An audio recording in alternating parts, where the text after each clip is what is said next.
بص انا عاجبني قوي سيطرتك في البيت. بص لازم تسيطر. الو.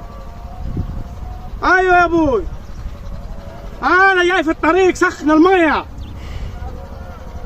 مش هينفع، لازم يسخن الميه يا ابوي، ما مش كل مره جو بار. والله الدار اللي فات كنت هعي. والله يا ابوي انت ايه المشكله؟ سخن الميه بس، انت سخن الميه مش مشكله المره دي وخلاص. شغل الميه قلني، خلينا جو الميه ما اشتغلش كده، هيبقى السخن الميه ما هيبقى يومك مطير. يلا سلام سلام.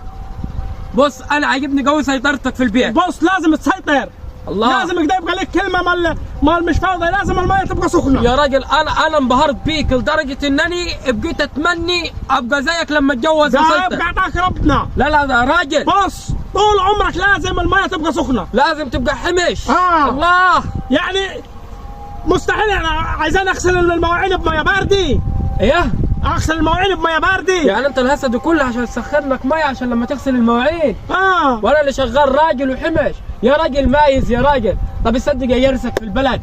يا ابوي جرسنا ليه؟ ما بلاعي زي الدور اللي فات غسلت لا المواعين. برضه تقي بقى وخليها تدفك في الخبايز. ابهاي شوف الامور عاد، والله غلطان الواحد يمشي مع الناس داي.